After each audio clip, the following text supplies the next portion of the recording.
Hi, everyone, and welcome to our webinar today.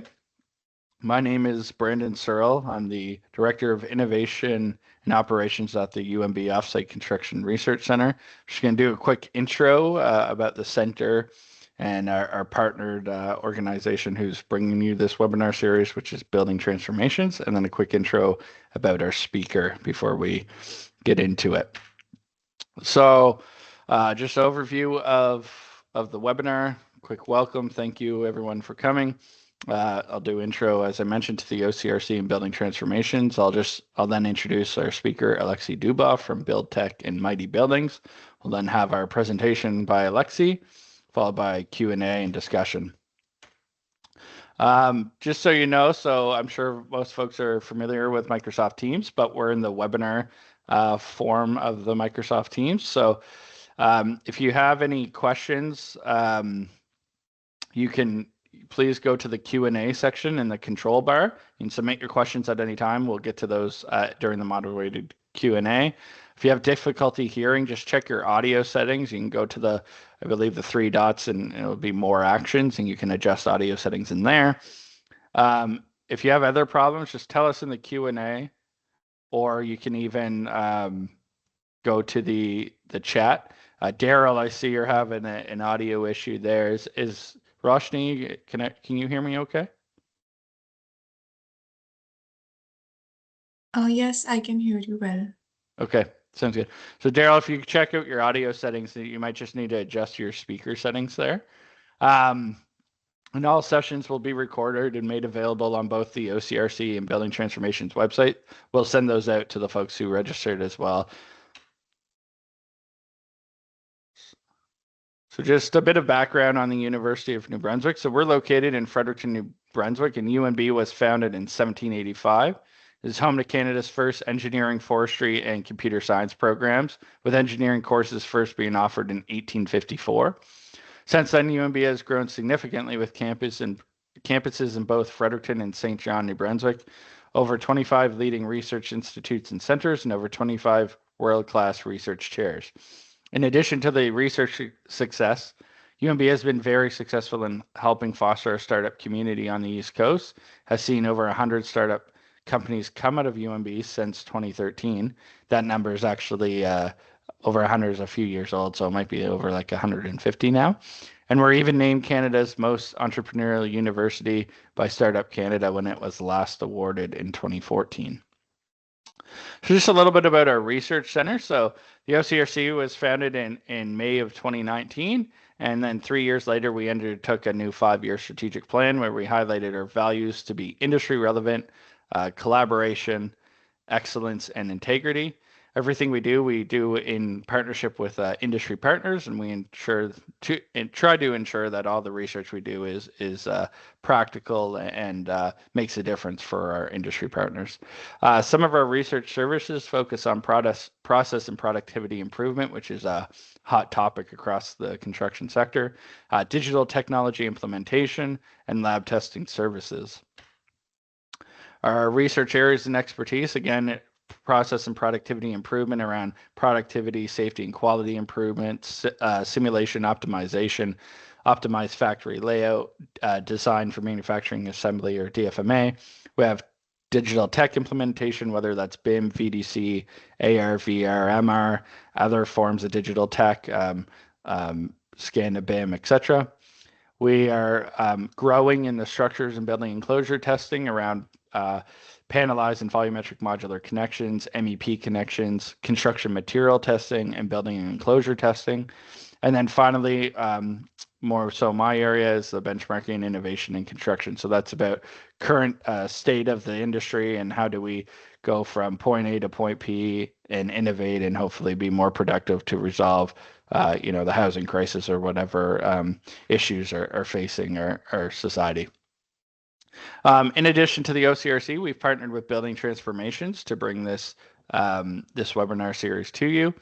So Building Transformations fosters industry innovation by providing programs which help our members push the industry forward. Those programs include events, certification, think tanks, an awards program, publications, and then they offer career posts. The BT membership and audience continues to grow with over 2,000 members across North America from all areas of the construction industry, with just over 60% from the private sector and roughly 40% from government and academic institutions. Please check out BT on LinkedIn to stay informed about what's new, or go to their website at buildingtransformations.org and sign up for the newsletter. Building Transformations membership. So they have several membership options for both organizations and individuals. Companies can join as an organization based on their size. One organization membership provides the whole team with an affiliate membership where employees get access to member discounts to all the BT events, access to join the think tanks, and access to the members only content. BT provides opportunities for startups all the way to large scale enterprises. Beyond the award show, BT does an annual publication, the Spotlight publication, Innovation Spotlight publication, and all past publications can be found online. The 2025 publication will be launched in, I believe, March 18th of this year, and that will be, I believe, in Montreal, so keep an eye out for that. Beyond online events, the BT team has a number of events lined up for 2025, including the annual AGM that actually just happened earlier this week, the Future of Design and Construction event happening in Austin, Texas in April. That's going to be an engaging industry summit that will bring together leaders and decision makers from across North America and includes 2 days of project tours, engaging keynote speakers, practical technical sessions and case studies, a trade show with the latest software and technology, and plenty of networking opportunities. In August, BT hosts their flagship Future of Construction event in Toronto with a similar format to Austin. Last year, there was over 350 attendees, I believe, so it'd be great to have you there. And then we'll have our annual awards show happening in fall of 2025 as well. Just thank you to the Building Transformations mission partners for making their organization, grow and achieve their mission, and predominantly PCL, Bentley, Dassault, Globally Training, etc. And then I just wanted to thank our founding partners and supporters, OSCO Construction Group, as well as the Government of Canada for the support over the last 6 years at the OCRC. And then finally, our marketing partners. Without them, we wouldn't be able to recruit many of the folks we have attending our events and our conferences and so on. Now, with that, I'm going to hand it off to Alexey Dubov. Alexey is a founding manager and CIO at BuildTech, and he's going to be presenting on building a construction company in the 21st century and investors' perspective. So I'm now going to mute myself and invite you, Alexey, to share your presentation. Okay, thank you, Brandon, and hello, everyone. Let me share the screen.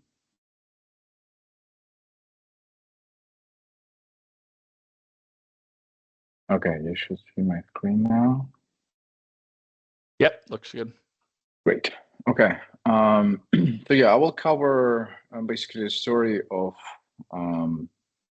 creating Mighty Buildings, and then transition to kind of like introduction of BuildTech Ventures. It's my investment group where we invest in early stage construction company and real estate companies, and a few case studies.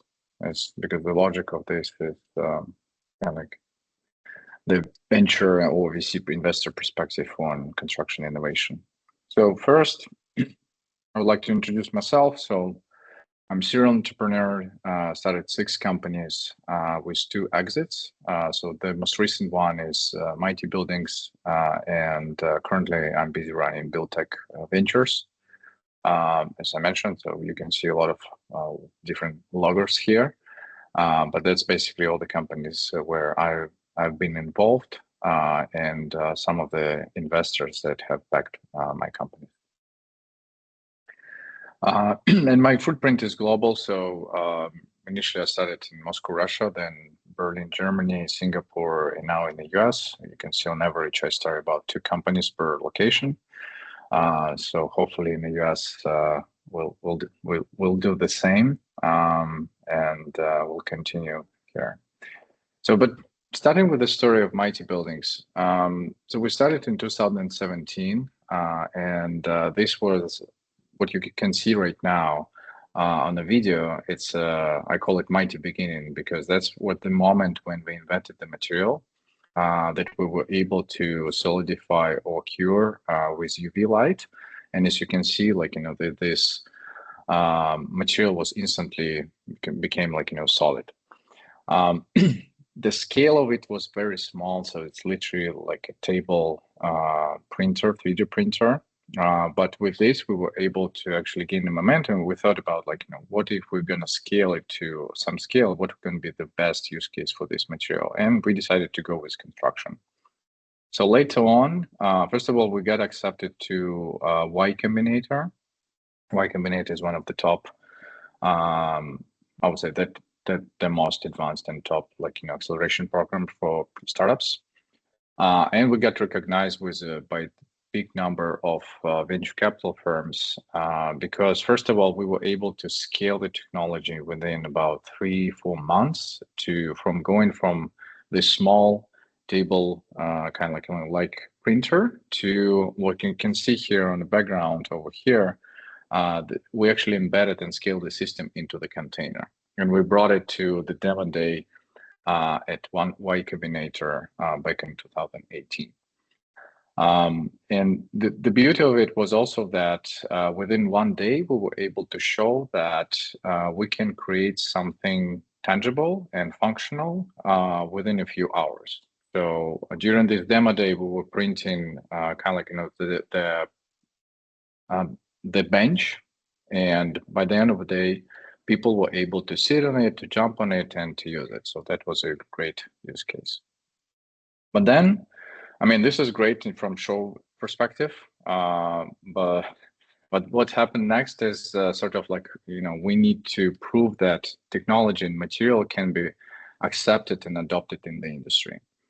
So first, we started with ADU market, accessory dwelling units, and just remember, 2017 was the time when California adopted regulation of ADUs. Right now, they're very popular, but back then it was something new, and people were just getting around like what accessory dwelling units were. So here on the photo, you can see one of our units that we shipped to the customers. And this wall segment over here, the curved part, was fully 3D printed.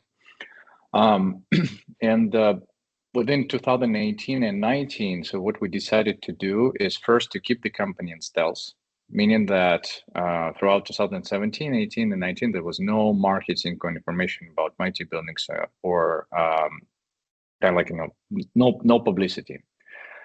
There was a huge advantage to that. So first of all, we were able to iterate on our technology and work with customers in a more private way, without all speculation coming from marketing, from media, and so on. And second of all, we were able to focus on partnership with regulatory. So we decided to work closely with Underwriters Laboratory. And by end of 2019, we, together with Underwriters Laboratory, build the first standard, which is UL 3401, for certification of additively manufactured building elements. So the standard covers both non-cementitious and cementitious-based materials. In our case, it's a photopolymer composite, so it's a concrete-free formula. And we became, in 2019, the world first UL-listed 3D printed building element. Since then, we were able to bring to the market 3 generations of certified building materials, as well as 3 generations of building systems, which we approved through ICC. Going next, and so moving forward in 2020, when COVID hit, we started our first deliveries. And later on in 2021, we signed the first agreement for the community. You can see here on the photos, this community is built out in Desert Hot Springs. It's called the first net zero energy community of 3D printed homes. Each lot over there, you can see there are 2 units. One is a single family home and another units are ADUs. So single family home is about actually 1,200 square foot, and the backyard unit is 700 square foot.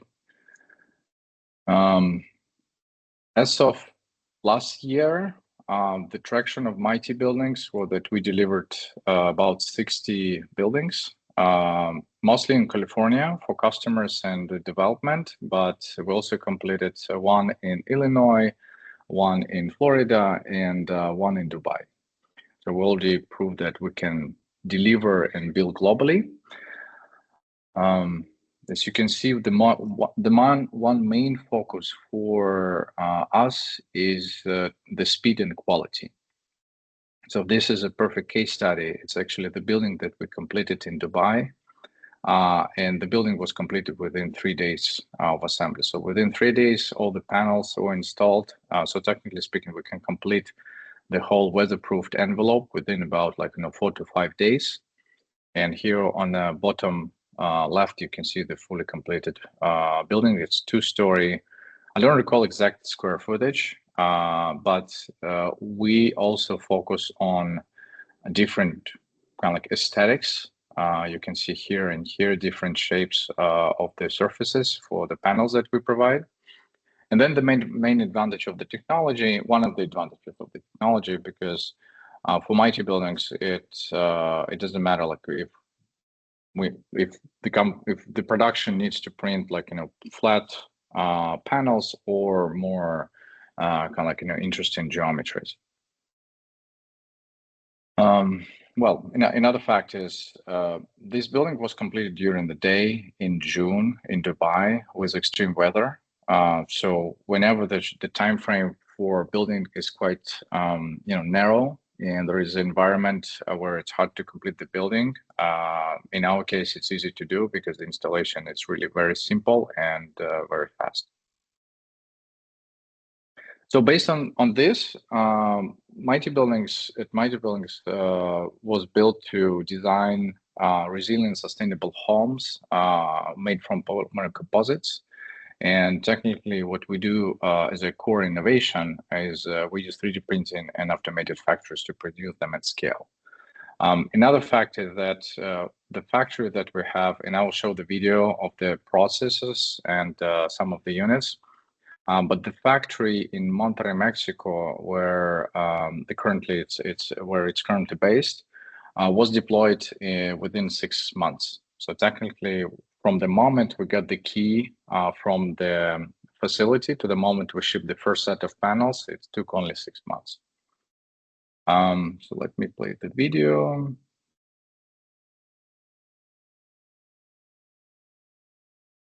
So here you can see the 3D printing process, which is obviously, I will pause it for just you see the process. So there is a printing head that rotates based on the geometry, and there is intensive light coming to cure it. The time to cure the material is within, you can see the layers that are still hardening, but the other layers are all solid. So the curing time for the material is about 40 minutes, and it requires additional 2 or 3 hours to rest after the 3D printing process. So compared to other materials, it's a very fast process, and the total time to print, for instance, the panel, the full scale panel is about 4 hours, and we can do it in parallel, having multiple printers in the factory. But 3D printing is not only thing that we have in the factory. So for instance, this one, we mill the surfaces to make them more smooth, where the panels need to connect to each other. We're also able to cut openings, for instance, whenever the panel, in the places where panel is connected to steel or superstructure, and for different openings. That's also processed fully automated. Another process that we have in factory is we put coating, which is quite straightforward, similar to automotive industries and others. I don't think I have here on the video. Yeah. So another thing that we have is automated PU foam injection. So when we print the surface of the full structure of the panel, then the robots can put the PU foam inside of the panel automatically. And here you can see the quality of the surface that we can get. And yeah, here it is an assembly process of the unit that we did in Desert Hot Springs with a quick video of the quality of interiors. In all of our units, we prefer to use prefabricated bathroom pots. So that's how we typically achieve the whole weatherproofed exterior envelope within a few days, which is a huge advantage for any project. So once again, after 7 years, Mighty Buildings. So Mighty Buildings accomplished designing the whole ecosystem, and it's digitally enabled process from its core, right? Because 3D printing is it is by its design is digitally enabled process. So how we work with partners, here I outline this. So first of all, we participate in the design stage. Whenever developer or builder, they approach us, Mighty Buildings, there are reference designs, and we participate in a design process to make sure that everything is designed according to our specs. And in some cases, it depends on the maturity of designers. Some can put together the set of panels on their own. Some require more support. Then Mighty Buildings provide obviously manufacturing. It's offsite, it's prefabrication. We can do high volume and automotive style scalable factory production. The third stage is where Mighty Buildings together with a partner is collaborating on the supply chain. Because we provide panels, we can provide some of other elements throughout supply chain, but obviously we don't provide everything. But we're happy to collaborate on this, and Mighty Buildings typically provide these services. On assembly and construction, it's really easy. It's plug and play building components. Mighty Buildings provides some guidance for contractors and subcontractors, yeah, so that's the whole process that we have. And with this, I will transition to introducing BuildTech and the story of creating, from investor perspective, how I see construction companies. So what happened about 3.5 years ago? Because I told you the story of creating Mighty Buildings, and it's I would say it's quite heavy in terms of its material science, its offsite manufacturing, and building designing, digital enabled processes, and so on and so forth. Working with B2C, with B2B, and obviously I have exposure to a lot of problems within construction industry. So at a certain point, I realized that I have access to early stage companies that come to me, and I'm curious in terms of supporting the companies and willing to support the companies that are really solving some problems within for general contractors, for owners, and I see that those general contractors and owners are willing to invest. So that's how my BuildTech was born. Initial idea was actually to solve problems for Mighty Buildings. That's how I created this ecosystem. So later on, I kind of crystallized this into sector-focused investment strategies. So we look in software, sustainability, new materials, and software-enabled hardware. And we look typically throughout the building life cycle, starting from design, pre-construction, procurement, construction, and building management. I predominantly focus on companies that try to resolve, for instance, something related to design, pre-construction, procurement, and so on. So, I barely see success in companies who are trying to solve all of this or touches all the points, because it's very hard to sell by the end of the day to contractors or for owners. Because it's really a drastic change for their current approach to doing projects. So with this, quick introduction of BuildTech Ventures. So it's a venture investment group focused exclusively on pre-seed and seed construction and real estate tech companies. And we leverage our global network of building industry contacts and decade of experience to help startups in the construction sector to rapidly validate, commercialize their projects. The last piece is the most important one, because throughout these 3.5 years, what I have been doing is I actually trying to find for these companies and connecting them with industry partners who have these specific problems that they're trying to solve. So by the end of the day, they're going to have either customer or, for me, it's a perfect validation of their solution and the perfect sort of due diligence process.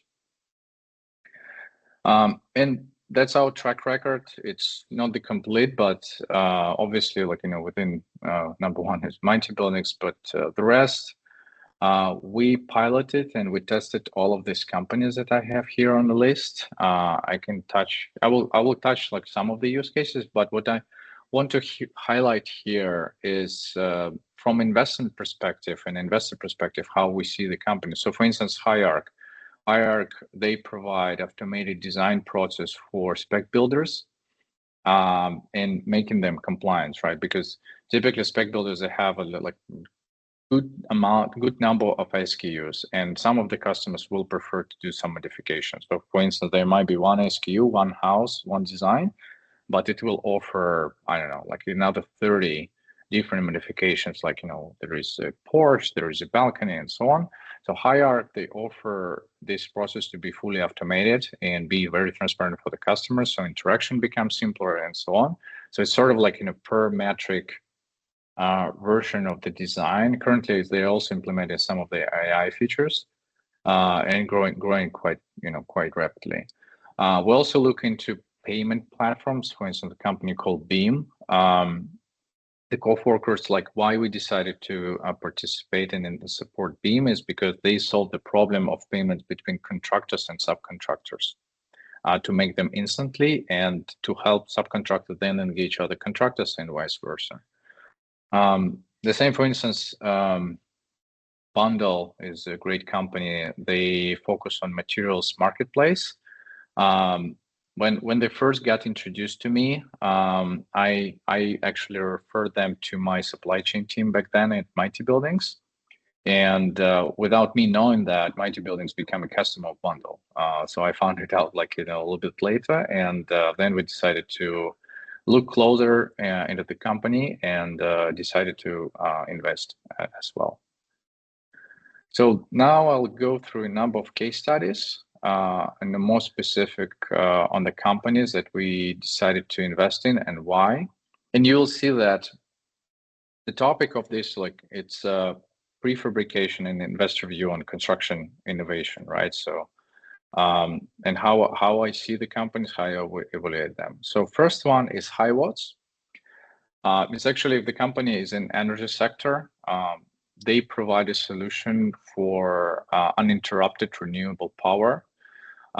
They use hydrogen as a medium to store energy, and they literally can make some sort of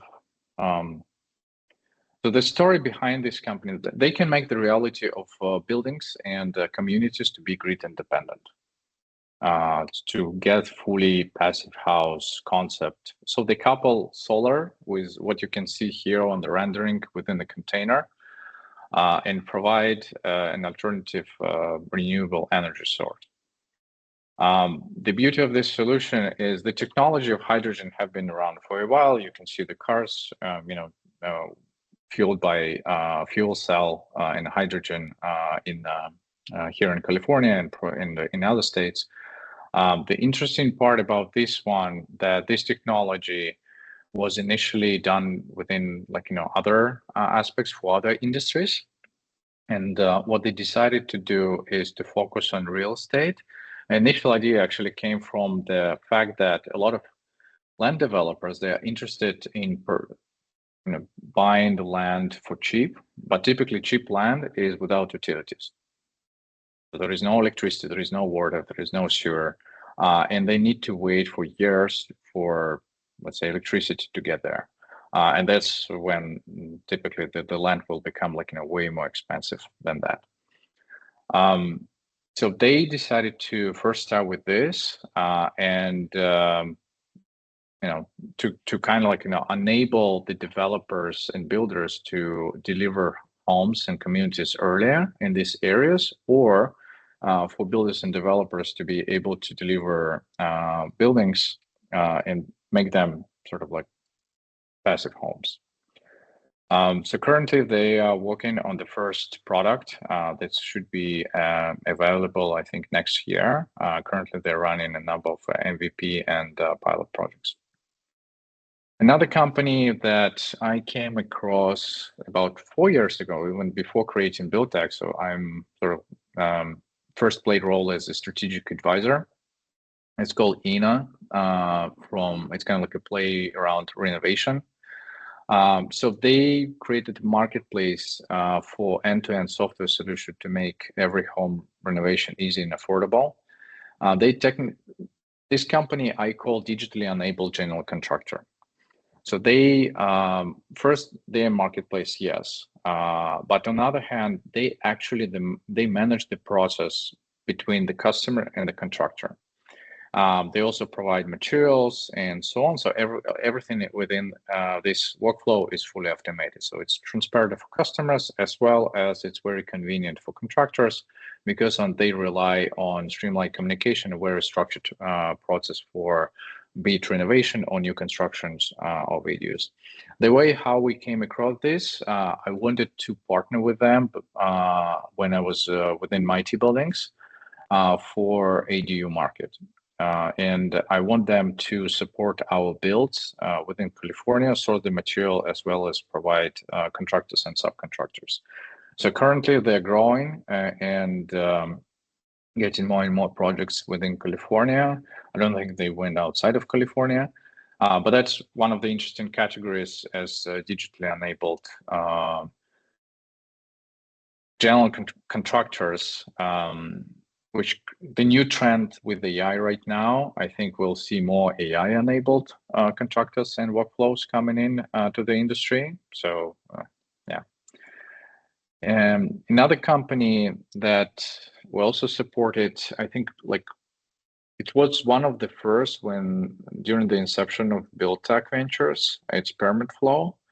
And back then at Mighty Buildings, I was busy with the B2C market, and I was trying to solve the problem of all these delays related to permitting process. And whoever in construction industry, they know the permitting might be a mess, depending on how it's been approached. So this company, they simplify construction permitting with automatic workflows and AI. So they started with a very interesting approach. So first of all, they partnered with expediters to get the volume of permits. And based on this volume, they trained their systems to be able to recognize if there are mistakes or there's some human mistakes. For instance, some information was filled in the wrong field. Another thing, it might be like there is something was wrong related to how it's filled out in the form or something like that. So they can literally recognize it very early, saving days, weeks, or months in some cases. And now they advanced their offering as well as target audience, so not targeting only expediters. They work already in different states and also work growing very fast. And one other company that I want to also highlight is Rainstick. Rainstick, we looked in this company because there were a lot of different, shower systems offering so clean water, reusing, recycling water while we use shower. And this one specifically was very interesting because they don't have any filters. They invented the process that can use 80% less water and energy. So it's a perfect use for, first of all, for sustainability, second of all, for remote areas or where the water is not that accessible. So for instance, when we were completing the buildings in Desert Hot Springs, that's a desert area, And I thought that, RainStick will be a perfect, solution for that. Unfortunately, we were not able to implement RainStick in our development in Desert Hot Springs, because by the time RainStick was available, we already confirmed and fixed all the specs for the buildings in Desert Hot Springs. So my view on construction technology is, for all the companies, it's very important to identify what new technologies are willing to be adopted. I know that it's correlated to the risks. That's why, for instance, within BuildTech, we don't look broadly across all value chain. We focus on certain areas, and we evaluate the company this way. And that's how we actually keep, I think like every player can be ahead of the game. And this photo on the left, I like to cook, and everyone who knows me, they know that there is no one recipe that I repeat, or there is no favorite recipe, because I also always do experiments. And while I do these experiments, people find the way I cook or the way I serve fruit is amazing, but it's sort of life one opportunity to try what I cook. And I think with the technology is the same. Everyone will have certain workflows, and as the earlier we start doing experiment, the better we become. And this process should evolve all the time. So they cannot be, one process that we're going to repeat all the time, because technology evolving is too fast. And even right now, for instance, previously the curve of the adoption of the new technologies were about 7 years. Right now, currently we see with AI that it's become less than 5 years. So that's something to think about and to adopt. So yeah, thank you. I'll stop sharing the screen, and happy to jump into Q&A. Perfect. Thank you, Alexey. So I'm going to make sure I have my right screen up here. So there you are. All right. So there's a few questions that came in, and then I have some questions as well, but we'll go to the audience. So going back to your Mighty Buildings solution, what kind of foundations do the panels or walls require? And are there specific anchored points, or how are they anchored down? Is that kind of something that your team would communicate to the GC or the folks doing the foundation, or what's the process there for that? The current foundation that we use is a concrete slab with anchors. Typically, we provide the template for that's becoming the part of the the foundation. So with the holes for anchors, so it easily can it helps a lot to have the foundation precise as needed. So we kind of we help them to get the foundation that they need, without the worry that it's going to be off or something like that. Yeah, no, that makes sense. And so I have a question actually. So we saw kind of the exterior, but on the interior, what's the R value of the panels? Are builders still needing to insulate on the interior and hang drywall or whatever? No. What's the process there? Drywall, yes, but no insulation. So the panels, they already have R value. First of all, we can adjust the R value based on dimensions. So there is no fixed dimensions for the panels, and we use the same manufacturing process. The panels that you saw on the video are, as I remember, R value of 21. Okay. And when we ship them from the factory, so interior is not fully finished for the previous generation. In the new generation, the interior is it's provided with magnesium boards. So It's sort of like semi-finished. It still requires some finish from the contractors and subs, but so no additional insulation is needed. And you'd hang drywall. Could you anchor right into the panel, or would you have to hang some type of stud or anything to hang the drywall? We use steel frame. Okay. Yeah. Yeah, so steel frame is still, it's required. So it's our panels are not structural. Yeah. Okay. Yeah. I see. I see what you're saying. Yeah. So and is it it is a requirement for steel frame? The reason why I asked is so being in the east coast of Canada, there's not as much light gauge steel, but I know in California, it's used more. Maybe it seems like it's going to be used even more in the future. But it is a requirement versus wood? No, it's not a requirement. With wood, it's also possible. We just didn't have like in Mighty Buildings, we didn't have like these cases. It's possible to kind of, as I mentioned, like it's one option is steel frame, but whenever you're going to use it as a superstructure, it might be like concrete superstructure. Just one of the cases for Middle East was actually for them it's very easy to build a superstructure with reinforced concrete, and then just put the panels together. So wood is also an option, but when we compare wood, steel, in our case, steel was more advanced option and easy to do. Yeah. And okay, yeah, no, that makes sense. I'll go to the audience here. Here's a question around scaling up to other location, and is it easy for you for Mighty Buildings to scale up, and is transportation a challenge? And I believe this person, I think I know who it is. They're based in Canada. So, what barriers might exist for scaling up to Canada as an example? I mean, there are two scenarios of scaling to Canada. One is the material. I by the way forgot to mention the specifications of the material. Material is lighter than concrete. So there is savings related to shipping. To shipping. So we can ship more panels per flatbed truck compared to concrete, prefabricated panels with concrete.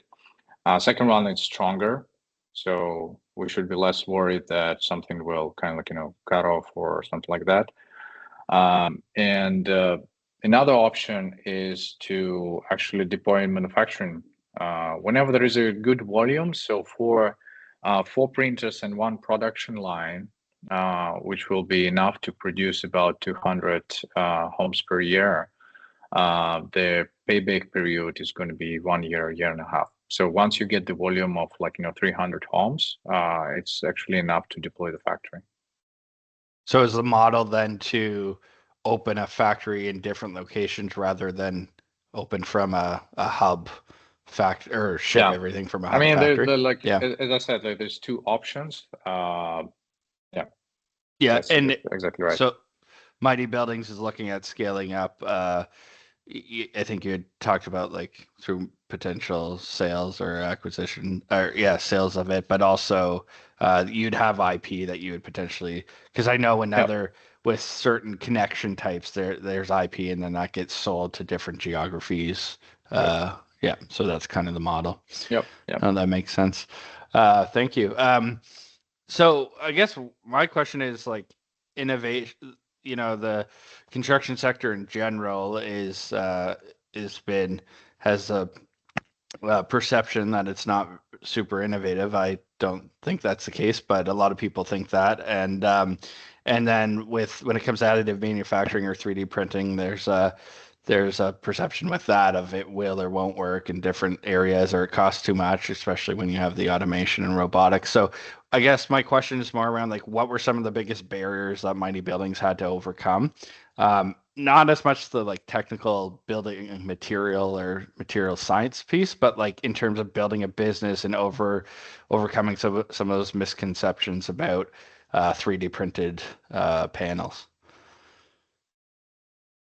I mean, first of all, from business perspective, I think it's very important to focus on 2 things. Number one is what are the main requirements from a regulatory perspective, right? Because they need to be addressed, and they're obviously companies can go to jurisdictions that are more ease in terms of regulation, or started in somewhere else where regulation. But I think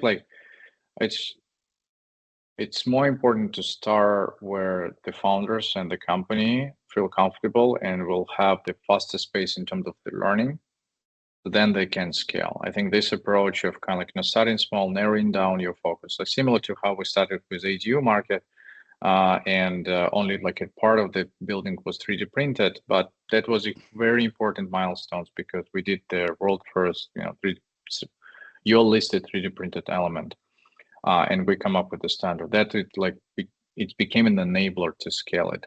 Another one is for the companies to think about what is their cycle for learning, right? So for instance, permaflow, right? Like I provide this example because I like it. They approach expediters first. Any expediters, meaning like, I get the volume of permit applications, right? Then they could train their system.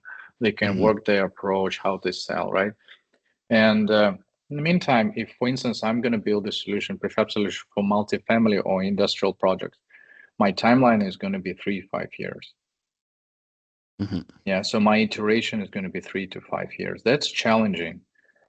That's why, I think a lot of people are saying there is no major changes in construction industry, because when they look into massive construction projects that were actually on a paper like 10 years ago, and they are only in the phase of construction right now, that's going to last for 3 to 5 years.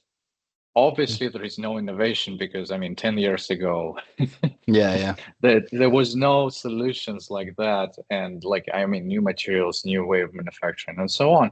But we see the results only now, right? So technically, that's too different, and that's why, for companies, whenever I speak with any founders, I obviously ask, what are your targets? What's your sales cycle? Who you target right now? And if they're confident in terms of these iterations can be done within preferably year and a half. If it's more than year and a half, then it's going to be very challenging. For instance, at Mighty Buildings, we brought 3 generation of material, 3 generation of building systems, right? Technically, we were able to iterate within 2 years to bring new material, new iteration, but we designed this process very specifically so that we can kind of overlap them internally. We also build agreements with certain labs where we can accelerate some testing. But it's obviously takes time, right? So the first 3 years were kind of heads down. That's why we decided to keep the company in stealth, because we were heads down working on what is our roadmap, how we're going to accelerate the process of bringing new materials and technology to the industry. Yeah, no, it's a good point. You're seeing a lot of the prefabricated companies, predominantly in the UK, the ones that are, VC backed, and it's the return on investment takes 5, 6, 7 years, but some investors, they expect 1.5 to 2 years to see progress, right? And that's just not the reality of our sector all the time. I know one of the largest GCs in the US, they invested heavily in prefab, and they said, they knew going in it was a 5 or 6 year time frame before they'd see that return on their investment, but now they're in it, and now they're realizing that return. So, no, that's interesting. Now with Mighty Buildings, so one thing, we're working on a project here, a roadmap for the National Research Council, and the financing and insurance side comes up quite a bit. And I was just curious, how do the contracts work with Mighty Buildings from a financing side? With some of the prefab companies, there would be X% of the total cost of the panels you put down right at the beginning before you even start fabricating. But I think you're, from start of raw material to panels on site is quicker than a traditional modular or steel, light gauge steel panel. So do you require as large of down payments, or what's your kind of the contractual model that makes the most sense when engaging Mighty Buildings? Yeah. So for this, it's yes, we require down payment for production. For lenders and financing, it's not big of an issue. Obviously, some of them sort of saying oh, it's not traditional, we don't want to deal with it, right? There's still a lot of things like that. However, for those who are willing to look into this, they see that first of all, panels is not a huge percentage of the whole building. right? Yeah. So we're saying that only like 20% should be paid up front, so that the project can be completed faster. Mhm. Right. Once they see this, it's a different kind of conversation. Yes, they do like a little bit of additional like due diligence on that, but in general, it's not something that was like a sticking point or something like that. Until like we're approaching someone like who is very traditional and they're saying just no, we don't want to look anything related to prefab, Yeah. regardless of the technology. Yeah. 100%. And so, I guess I know you're in, I think, second generation or the next generation of your product with Mighty Buildings, but what like we've worked with some organizations looking at how can they integrate mechanical, electrical, and plumbing into their panels, particularly in the precast concrete market. So is that something that is on like down the road of potential to integrate the MEP systems and have plug and play connections between panels for the I assume you have that for the structural connection, but you'd be looking at that for the MEP as well. Yeah, it's possible. It's potentially will be on the roadmap for Mighty Buildings, but it's kind of like it's very complicated when you get to approvals and certification. So it's easier to just keep the openings for that, and to be completed on site. To have the fully integrated, yes, it's possible, but it's going to be different for different jurisdictions. So that complicates the manufacturing process a lot, and it's kind of deflate the whole purpose of because what I call within Mighty Buildings when we raised Series A, I was always saying that we are creating a product agnostic production approach, meaning like one production line, one process, but create different shapes and forms. And yes, it's possible to keep all the openings, pre-print some of the openings, but install the MEP inside in the factory, since it should be different for, let's say, the site in Illinois from compared to the site in, I don't know, Florida or something like that. And then it's just deflate the whole purpose of this kind of like product production approach. I think it's possible with some of the wider adoption of low voltage, specifically on electrical. For plumbing, again, I'm big advocate for bathroom pods and prefabricated kitchens that can be installed, like dropped in for any project. It's way easier. That's the most complicated, like plumbing that you can have in a building, and electrical actually. Right. So, and I think like for bathroom pods at this point, doesn't make sense to print them, or it can be done. It's made standard form. It can be precasted, and it's easy. Yeah. No, that makes sense for sure. The just going to some of the companies that BuildTech has invested in, permit flow specifically. Because permitting comes up a lot here. I mean, and with the housing crisis, everything everyone's talking about how do we ramp up productivity, but permitting seems to be a major bottleneck in it. So, what can you maybe elaborate a bit more on permit flow? So, I think you said they have an AI model that you train, but is there target market like the municipalities or the building officials' offices? In the public sector that would go through that permitting, or can you maybe elaborate on who their target market clientele are and maybe how they can help us speed up housing permitting in Canada? Yeah.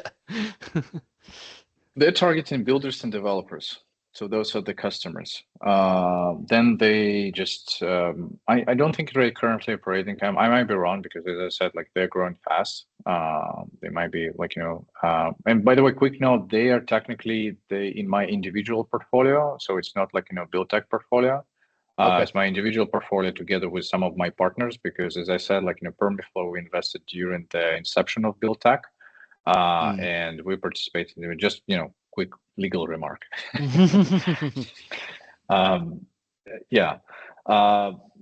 yeah, in general, they're targeting builders and developers. Those are there who are, and contractors to streamline their permitting process. And whoever is interested, like, just go to the website. If you have a more specific request, I can check with them directly. Yeah, no, that sounds good. Just looking, does Mighty Buildings have any clients in the industrial chemical sectors? I thought Saudi Aramco was noted in one of the slides. Yes. Yes. Yeah. So you're working with some clients in the industrial. No, that makes sense. Okay, so just seeing, I'm making sure I don't miss any. So yeah, this is from a colleague here at UMB. So do material properties and machine axis movements while printing allow to add braces or brackets while printing, maybe using supporting material? So once the panel is complete and installed, MEPs can be passed through after. Yes, it's possible. For instance, we put some straps on the lower layers, and we installed RFID tags in the layer. So RFID tags, like, very convenient, so that, for instance, on site, people can easily navigate, like, what is the panel, like, where it should go, and also get the whole, history of the panel. Let's say if there was some rework, or if the panel was stored somewhere for, I don't know, like a week or two, something like that. So yeah, it's possible to kind of like stop the 3D printing process and wait for some time, like, or do the installation of something. Yeah. No, perfect. That sounds good. So I think we just have a few minutes left. I'm just going to see if there's any other questions. If not, I guess my last question is, how long do you think before you have Mighty Buildings project in Canada, or is it is there anything on the horizon right now, or is that a targeted market? I know you said you went as north as Illinois. Yeah. So yeah. Currently, I don't know. Maybe in the future. I mean, previously we actually we had some interest coming from Canada, and back then I think honestly, I don't recall, like, why we decided not to, like, it's more like it's probably was not the right fit in terms of, like, the speed and the scale back then. But I don't know, like, at this point, I think everything is ready for that. Yeah, We'll see and in the future.